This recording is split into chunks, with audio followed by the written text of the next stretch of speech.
lát lên lát lên giảm biển nếu mà lát lên sửa được tôi biết lát lên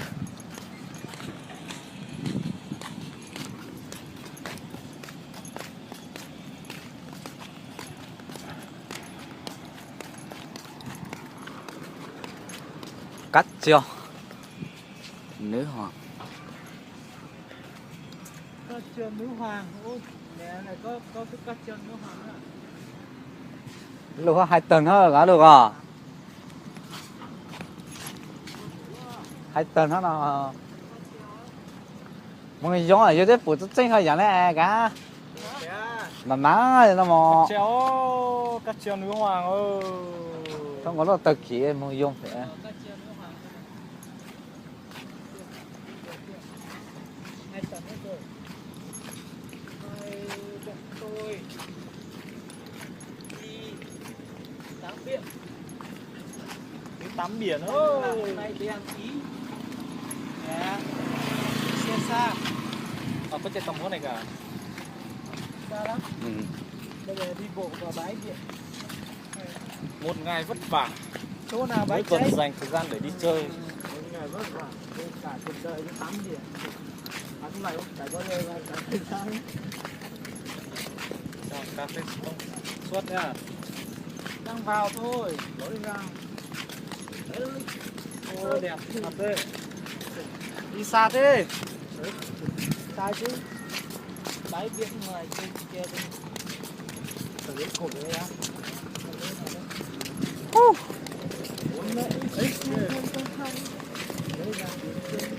Lối vào đi. Lối vào trong này.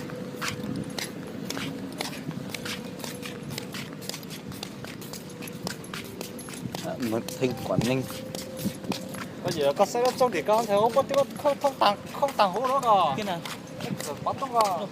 khờ hả bạn Có chết thì là chỉ một cái lô khách sạn rồi. Anh cái này. Hay lúc sáng đi mùa. một thinh này mày nho thì thêm mua cơ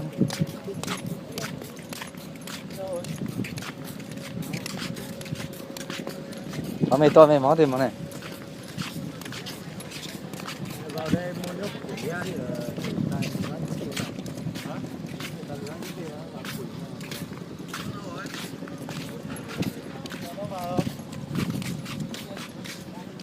to to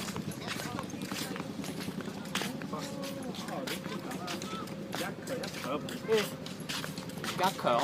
nó chưa nó tự giống nó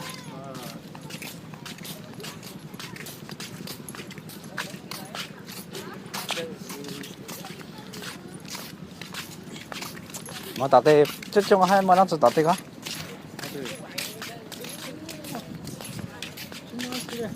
Mít lú thì nó có. Có thể. Em chỉ luôn chưa?